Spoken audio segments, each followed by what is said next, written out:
राधे राधे। मैं कहता हूं शुभ कर्म करते रहो, आनंदित रहो, स्वयं पर और ईश्वर पर विश्वास रखो, बुरा समय कभी आएगा ही नहीं। इस संसार में सबसे बड़ा पाप क्या है? कोई कहेगा असत्य, कोई कहेगा छल, तो कोई कहेगा लालच। नहीं, संसार में सबसे बड़ा पाप है नारी का असम्मान, नारी का मान भंग करना। क्योंकि ये अपराध केवल नारी के शरीर को ही नहीं, उसके मन और उसके आत्मा पर भी प्रहार करती है। फिर प्रश्न ये उठते हैं कि जिसने भी ये अपराध किया है उसे दंड क्या दिया जाए? फिर कोई कहता है शारीरिक पीड़ा, कोई कहता है मृत्युदंड। किंतु इस अपराध का दंड निश्चित करने से पूर्व क्या ये जानना महत्वपूर्ण नहीं है कि अपराधी है कौन? अब आप कहेंगे कि सरल सी बात है, वही पुरुष जिसने स्त्री का मान भंग किया। किंतु क्या ये पूर्णतः सत्य है? क्या स्वयं के अपमान के लिए, स्वयं के सम्मान को खोने के लिए कभी कभी नारी स्वयं उत्तरदायी नहीं हो सकती? सोच के देखिए, सम्मान खोने से बचने के लिए पहले सम्मान की सीमा पर दृष्टि रखना आवश्यक है। रावण सीता का हरण इसलिए कर पाया क्योंकि सीता ने भोलेपन के कारण रावण का उस सीमा को लांघना सरल कर दी। किंतु अशोक वाटिका में उसी सीता को रावण स्पर्श तक नहीं कर पाया क्योंकि उसने रावण और उसके मध्य में तिनके की एक छोटी सी दीवार बना दी थी। जीवन में ना कहना सीखें। यदि कोई आपके सम्मान की सीमा को पार करने का प्रयास करे तो उसे वही रोकना सीखें। आपके ऊपर उठे पहले हाथ को, पहले कटाक्ष को वही रोक देना सीखें। फिर किसी पुरुष में साहस नहीं कि वो पुनः आपका अपमान करने का प्रयास भी कर सके, क्योंकि नारी जननी आराध्य। तो स्वयं को निर्बल मानकर आप अपराधी ना बने। राधे राधे। इस कमल के पुष्प को देख रहे हैं? इसकी एक विशेष बात है, जल स्तर कितना भी बढ़ जाए ये पुष्प सदैव जल सतह के ऊपर ही रहेगा। और इसका कारण है इसकी ये नाल। जैसे जैसे जल स्तर बढ़ता है वैसे वैसे ये नाल भी बढ़ती और इस पुष्प को जल सतह के ऊपर रखती। किंतु जब जल स्तर घटता है ये नाल घट नहीं पाती और फिर स्वयं के साथ ही इस पुष्प का भी विनाश कर देती। मनुष्य के साथ भी यही होता है। जैसे जैसे मनुष्य समृद्ध होता जाता है वैसे वैसे उसका जीवन स्तर बढ़ता जाता है, उसकी अपेक्षाएं, उसकी आवश्यकताएं बढ़ती जाती। किंतु जब संपन्नता घटने लगी उसकी आवश्यकताएं कम नहीं हो पाती और फिर इसी कमल की भांति मनुष्य भी टूट जाता है। तो फिर क्या करें? क्या किया जाए इस परिस्थिति में? जीवन स्तर बढ़ाना छोड़ दे? कदापि नहीं। किंतु जीवन स्तर बढ़ाने के साथ साथ ही अपनी आत्मशक्ति को सुदृढ़ करें। संकट का समय आने पर आप अपना जीवन कैसे व्यतीत करेंगे इसका अभ्यास करें, क्योंकि जीवन स्तर और जल स्तर तो घटते बढ़ते रहेंगे। ये आप पर निर्भर करता है कि आप इन दोनों के बीच का तालमेल कैसे सुनिश्चित करते हैं। राधे राधे। इस हीरे को देख रहे हैं आप? लाखों करोड़ों वर्षों तक धरती के गर्भ में रहने के पश्चात ये इतना कठोर बनता है, किंतु जब खान से निकाला जाता है कोयले की ही भांति होता है, श्वेत, कठोर, निस्तेज।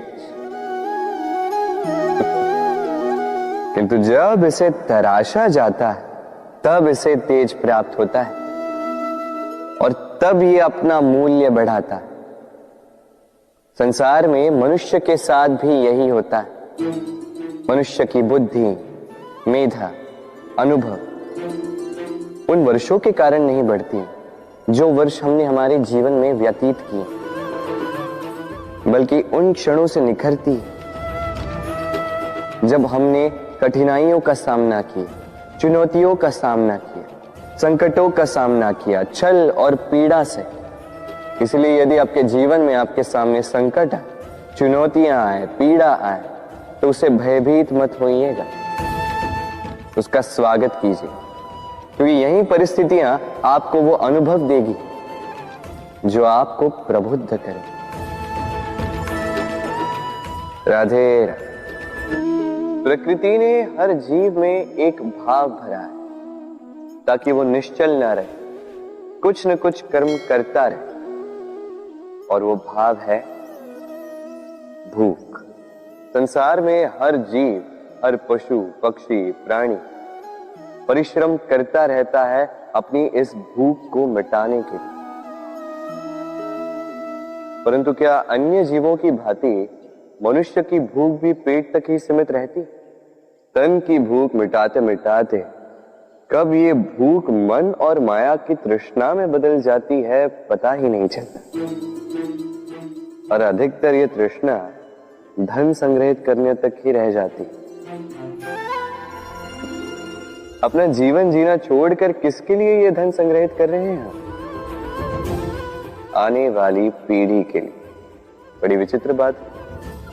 अपना जीवन जीना छोड़कर धन संग्रहित करते करते अपने जीवन का सुख भी मिटा रहे हैं और आने वाली पीढ़ी को कर्म करने से भी बाधित कर।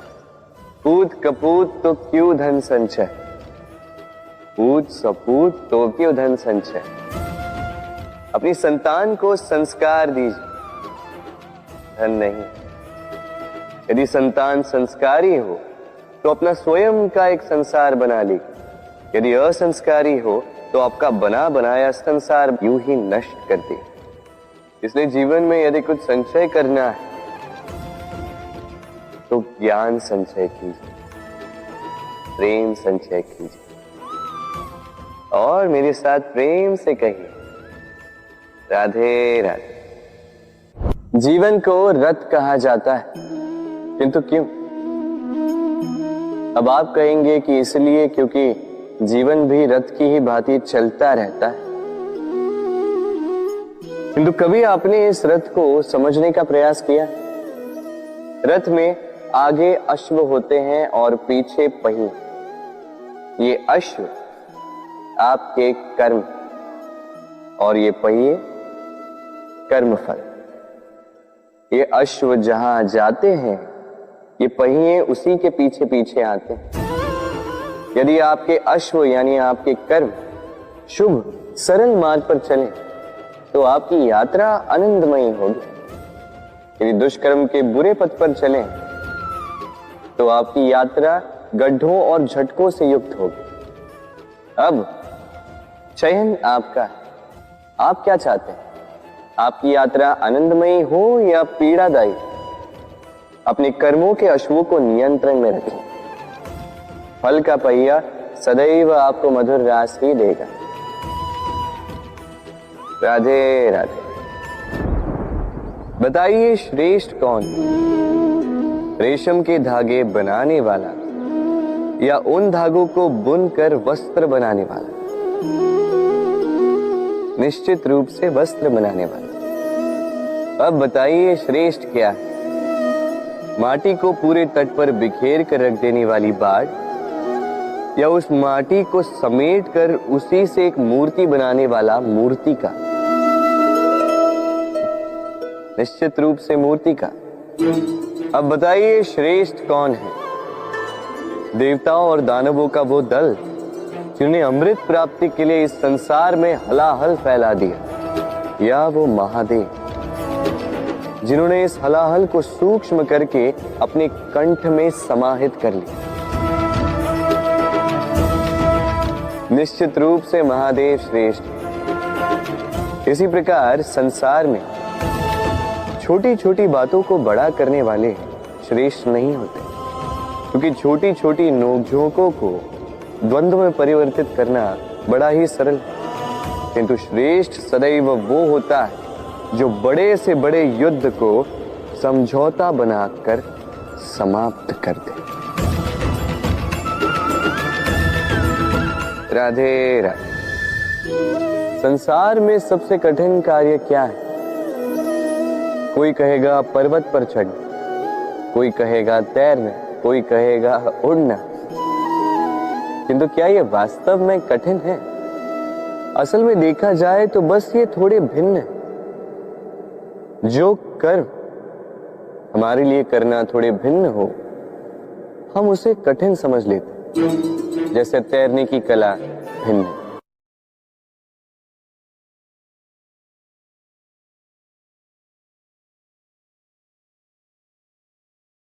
बड़े ही परिश्रम से इसे बनाती हैं, अपने शरीर के रस से इसे बुनती हैं। क्या आप इसका उद्देश्य जानते हैं? आखिर मकड़ी इन जालों में नन्ही कीटों को फंसाकर उन्हें अपना भोजन बना लेती है। और क्या आप ये बात जानते हैं कि एक दिन मकड़ी इन्हीं जालों में फंसकर मृत्यु को प्राप्त हो जाती है? बताइए क्या करते हैं आप इन जालों के साथ? दिखते ही हटा देते हैं इनका अस्तित्व, है ना? दूसरी ओर चिड़िया का घोंसला, चिड़िया भी बड़े परिश्रम से इसे बनाती है, किंतु यदि चिड़िया इसे छोड़कर चली भी जाए, उसके पश्चात भी लोग इसका विनाश नहीं करते। कारण क्या? कारण यह है कि इसका निर्माण जीवन के संचयन के लिए किया गया था, आखेट के लिए नहीं। स्मरण रखिएगा, जीवन में आपका परिश्रम कितना भी अधिक हो, यदि आपका लक्ष्य शुभ ना हो तो आपको भी विनाश पाना ही होगा। तो सृजन करते रहिए और मगन होकर कहिए राधे राधे।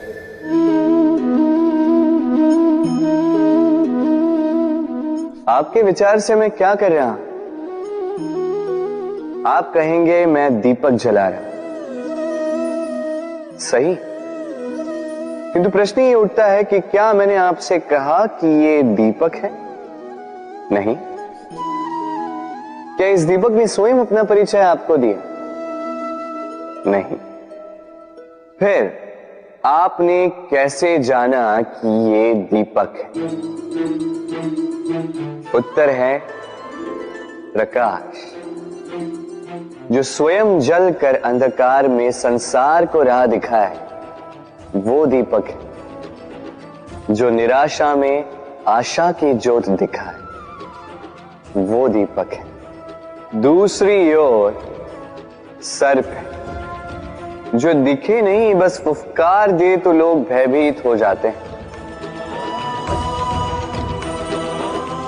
अर्थात व्यक्ति का परिचय उसके कर्मों से मिलता है, इसलिए आपको ये बताने की आवश्यकता नहीं कि आप कौन हैं। ये आपके कर्म ही निश्चित करेंगे कि लोग आपसे दीपक समझकर प्रेम करेंगे या सर्प समझकर भयभीत रहेंगे। राधे राधे। समय कितना विचित्र होता है। समय हमारे साथ हो तो हम स्वयं को राजा मान लेते हैं, वही समय यदि विरुद्ध हो जाए तो रंक बनने में समय नहीं लगता। इसलिए मनुष्य की एक आदत होती है, बुरे समय के लिए कुछ बचा कर रखता है। संबंधी, मित्र बुरे समय में साथ छोड़ देते हैं। यश, मान बुरे समय में चला जाता है। तो व्यक्ति सोचता है क्यों ना धन संचय कर। धन का तो कोई मन नहीं होता जो समय आने पर बदल जाए। संसार कहता है कि धन का संचयन करते रहो, बुरे समय में काम आएगा। प्रकृति ने मनुष्य को एक विशेष शक्ति दी, अन्य जीवों से अधिक शक्ति दी। राधे राधे।